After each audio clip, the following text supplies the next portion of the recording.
नमस्कार, city post live में आपका स्वागत है। मैं हूं श्रीकांत प्रत्युष और मेरे साथ एक खास मेहमान हैं जो किसी परिचय के मुहताज नहीं है। प्यार से लोग शकील भाई कहते हैं। आप तो पार्टी के बहुत कर्मठ नेता हैं, कद्दावर नेता हैं। आप क्या देखते हैं, इस हार का कारण क्या है? कई कारण हैं और इन तमाम कारणों का एक विश्लेषणात्मक अध्ययन समझिए कि हर रोज़ हो रहा है। लेकिन मैंने ये पहली बार देखा है कि इलेक्शन कमीशन ने आचार संहिता का उल्लंघन खुद किया। इलेक्शन कमीशन की ये जिम्मेदारी बनती है कि जब आचार संहिता लागू हो जाता है तो बहैसियत एमएलए हम लोग किसी काम का इनॉग्रेशन तक नहीं करते हैं। अपना पर्चा पोस्टर भी अगर दीवार पे लगा होता है तो हटा लेते हैं। लेकिन इलेक्शन कमीशन ने इस बात की छूट दी सरकार को कि ओपनली 10,000 रुपया दे महिलाओं को, और ख़ास तौर पे जो महिलाएं थी लगभग 1.25 करोड़ महिलाओं को दिया गया। लगभग 50 से 60 हज़ार महिलाओं को असेंबली वाइज दिया गया। तो जाहिर सी बात है, और इनको जीविका दीदी को लगाया गया आपके वोटिंग जब हो रही थी तब लाइन में, और यह भी लाले दिया कि 2 लाख रुपए भी आ जाएगा। तो ये घोर उल्लंघन था। अब जानते हैं कि यही हुआ था कि साहब 2 करोड़ रुपया, 2 करोड़ नौकरी मिल जाएगी, 15 लाख खाता में आ जाएगा। तो झूठ की एक बयार थी। यहाँ पैसा ही मिल रहा था, न सिर्फ इसका पैसा बल्कि कई स्कीम का पैसा जो बकाया था, बाकी था, उसको इस पीरियड में दिया गया। तो उसका एक बहुत बड़ा रोल था। लेकिन आप लोगों ने क्यों विरोध नहीं किया? आप लोग उस हद तक विरोध भी नहीं कर पाए। उस वक्त भी विरोध हुआ था। चुनाव जब आदमी लड़ता है, प्रत्याशी अगर आप देखिएगा प्रत्युष भाई, तो क्या हालत रहती है। हम लोग तो एसआईआर के शुरुआत में ही उसका विरोध करने लगे थे कि जो नाम डिलीट हुए उसका आपने बूथ वाइज आपने कोई उसको नहीं किया। उसके ऊपर कितने सवाल उठे, फिर सुप्रीम कोर्ट आया और आधार कार्ड का हुआ। फिर जो एडिशन हुए, एडिशन के मामले में भी एक तरह से सही हम लोग को जानकारी नहीं दी गई। तो दोनों मामले में कोर्ट भी गए लोगों ने उस वक्त किया। लेकिन क्या कीजिएगा, जब सैया भइल कोतवाल तो डर काहे का। जब मालूम हो गया कि इलेक्शन कमीशन किसी भी कंप्लेन को सुनता नहीं है, उसका संज्ञान नहीं लेता। इलेक्शन के दिन भी कई ऐसी घटनाएं घटी जिसका कहा गया कि साहब इसका संज्ञान लीजिए, लेकिन संज्ञान लिया नहीं गया। तो ये दिक्कत। जो खबरें हम देख रहे थे कि भाई कैसे चुनाव के ठीक पहले इतना बड़ा ऐलान हुआ और चुनाव आयोग ने हस्तक्षेप नहीं किया। तो एक पत्र मिला जो चुनाव आयोग के नाम लिखा गया राज्य सरकार की तरफ से कि हम महिलाओं के उद्यम के लिए ये स्कीम चलाना चाहते हैं, और चुनाव आयोग से परमिशन मांगा गया था और चुनाव आयोग ने दे भी दिया। यही तो मैं कह रहा हूँ, इसी कॉम्प्रोमाइज़ मेथड की मैं बात कर रहा हूँ। ये तो कॉम्प्रोमाइज़ था, इंजीनियर्ड था, वेल इंजीनियर्ड था, वेल थॉटफुल प्रोग्राम इसको बनाया गया। ऐसी सिचुएशन रहेगी, देखिए, लोकतंत्र के लिए बहुत ही हानिकारक व्यवस्था है। इसका मतलब है कि अगर किसी की सेंट्रल में सरकार है और एक राज्य में उसके साथ की सरकार है, तो वो भी इसी तरह का स्कीम लॉन्च करे और आचार संहिता के रहते हुए लॉन्च करे और फिर तमाम वोट बटोर ले। यह अपने आप में उस स्थिति को उत्पन्न करती है जो स्थिति लोकतांत्रिक व्यवस्था के लिए ठीक नहीं है। 3 सेशन याद होंगे आपको, उस समय पेंशन देने के लिए सरकार ने इजाज़त मांगी थी, उसको भी मना कर दिया था कि नहीं, आप पेंशन चुनाव के पहले नहीं, बाद में जो करना है। इसी को बोलते हैं कि इम्पार्शल व्यू, इम्पार्शल जो मेथड है वो यही होता है। आप पार्शलिटी नहीं दिखाइए। बिहार में एक और चीज़ हमने देखी कि पदाधिकारी के तौर पर और डिप्लॉयमेंट के तौर पे, जो डिप्लॉयमेंट थे अधिकांश एक ही राज्य के डिप्लॉयमेंट थे ऑब्जर्वर का, और जो डिप्लॉयमेंट था जो राज्य सरकारें करती हैं वो भी बहुत ही कॉम्प्रोमाइज़ थे। तो ये कॉम्प्रोमाइज़ करके इम्पार्शल रोल नहीं प्ले करके, पार्शलिटी दिखा करके आपने जीता है। तो जश्न का माहौल तो पूरे बिहार में है नहीं, नंबर 1। नंबर 2, कुछ ये भी बातें हैं जो एक्सेप्ट करना चाहिए कि हमारा जो ये संगम बना, अलायंस का संगम, उसके जो आखिरी 10 दिन थे, प्रचार के 10 दिन पहले जो समय था, उस समय भी सरफुटअव्वल में गुजरा। महागठबंधन में मारा मारी वो नहीं होना चाहिए था, उसकी कोई आवश्यकता नहीं थी, वो नहीं होना चाहिए और था। समय से हो जाना चाहिए था वो। समय से चीज़ें होनी चाहिए। कुछ अनाउंसमेंट भी हो गए, उसका कोई मतलब नहीं था, ये वो बनेंगे और ये वो बनेंगे, कोई आपको मतलब। लगता नहीं है कि जंगल राज के नैरेटिव से सबसे ज्यादा नुकसान हुआ और आप लोगों ने तेजस्वी यादव को सीएम, मुकेश सहनी को डिप्टी सीएम अनाउंस करके और बड़ी भूल की? देखिए, तेजस्वी यादव का सीएम तक तो ठीक था, क्योंकि लोग ऐसी उम्मीद भी करते थे, लेकिन साहनी जी का जो पूरा प्रकरण है वो हम सब लोगों के सामने है, उसका कोई मतलब नहीं बनता था।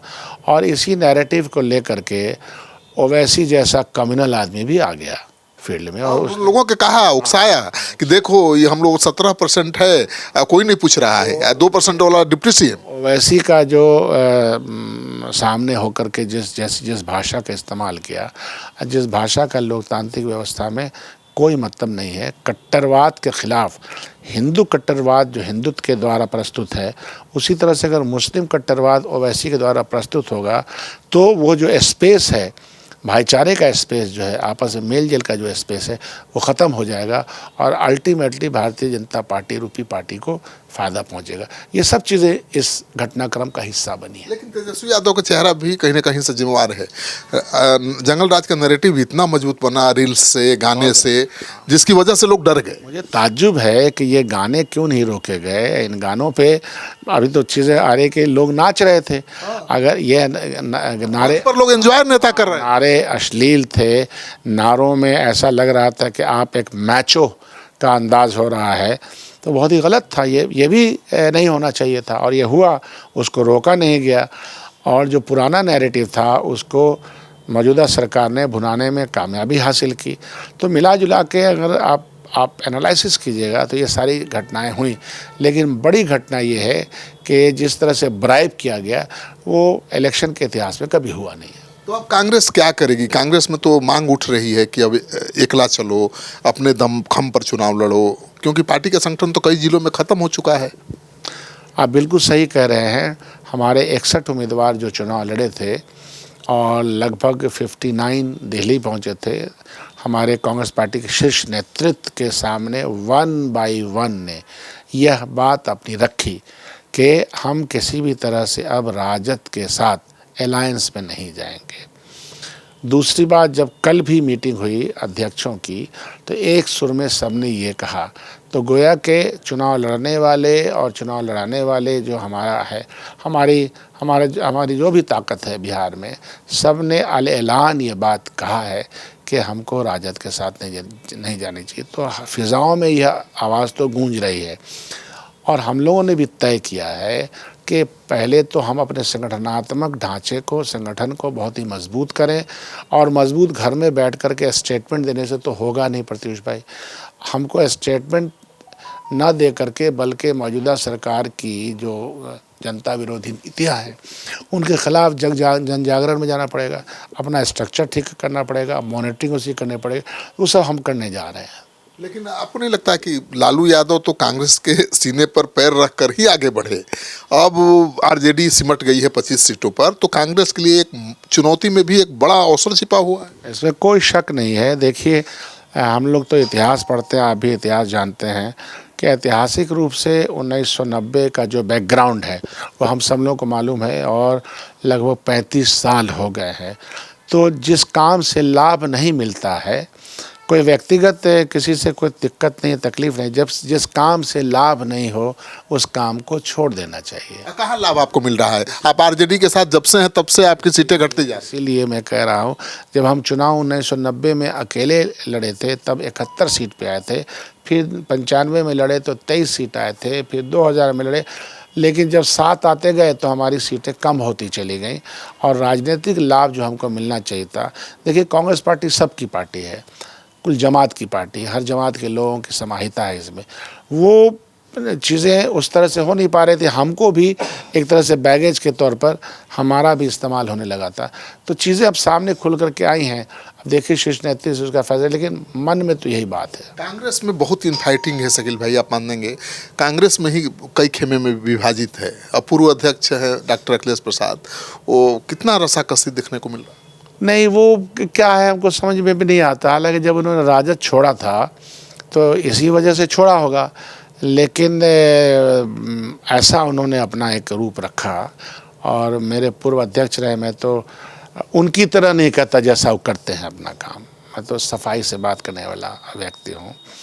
अब उनका क्या रोल रहा नहीं रहा है, और आपके इंटरव्यू को ज़रूर सुन लेंगे, वो खुद ही समझते हैं कि उनका क्या रोल है। नहीं, जैसे कि पार्टी नहीं मान रही थी कि तेजस्वी यादव सीएम के चेहरा है, और वो कह रहे थे कि सीएम के चेहरा ये सवाल बार बार उनसे पूछा गया कि हमारी पार्टी में जो फैसले हैं वो समय पे होते हैं, और जब पार्टी कहती है तो हम फैसला करते हैं। आज भी आपसे जो कुछ बातें हम कह रहे हैं, तो हमको पता है ना कि पार्टी की क्या लाइन है, तो लाइन से अलग उनको करने का अपना विचार है, तो व्यक्तिगत विचार रखते हैं, और दूसरों से उम्मीद करते हैं कि न पार्टी के अंदर जो बात बोलना है बोलिए। तो ऐसा तो होता नहीं, चित भी मेरी पट भी होता नहीं। खींचतान से भी तो नुकसान हुआ है। हाँ, इससे नुकसान हुआ, और अब हमको नहीं लगता कि उन लोगों का कोई रोल भी है। अब कोई रोल नहीं है, हमको नहीं लगता कोई रोल कैसे हो सकता, नहीं हो सकता। तो पार्टी को कैसे मजबूत करेंगे आप लोग, क्या रणनीति बनी? नहीं, लोगों में जाना, और लोगों में जा कर के जो मुद्दे हैं, समाज के जो मुद्दे हैं, तरक्की के जो मुद्दे हैं, सद्भावना के जो मुद्दे हैं, उनको सामने लाना, उस पर मेहनत करना, यही तो काम है। आपको कैसा लग रहा है? मैं भी आपके क्षेत्र में गया था, और चाहे हिंदू हो मुस्लिम हो, किसी को आपसे कोई शिकायत नहीं थी, और आप हार गए चुनाव। ये तो बात मुझे भी नहीं पच रही है। आपको कैसा लग रहा है? एकदम ईमानदारी से नेता वाली बात में। नहीं, मुझे देखिए, हार जीत का तो कोई ये नहीं, हार सकता है, हारता है इंसान। हमको इस बात का सदमा और तकलीफ़ है कि मैं एक ऐसा व्यक्ति रहा हूँ इस दौर में जबकि कम्युनलिज्म हावी है, इस्लामिज्म की बात चल रही है। हाँ, जातियात हावी है। ऐसे में भी मैं खुद को बड़े संभाल के रहा और सबके साथ रहा। लेकिन फिर मैंने एनालिसिस किया तो ये मालूम हुआ कि MIM, जिसने के समझिए कि हम लोग कहते थे कि भारतीय जनता पार्टी की बी टीम है। भारतीय जनता पार्टी को जो भाषा सूट करती है, कि जिस भाषा को लेकर के भारतीय जनता पार्टी जो उनका समर्थक समूह है उसमें लेके उड़ जाए उन भाषाओं को, उन मुहावरों को, उन जुमलों को, वैसा जुमले वो बोल रहे थे। वो कह रहे थे अली का बेटा और उस्मान का बेटा और अबू बकर का बेटा चीफ मिनिस्टर बनेगा और जालिमों की आंखों में आंखें डाल के बात करेगा। तो यह भाषा भारतीय जनता पार्टी के जो विचार है उसको सूट कर रही थी।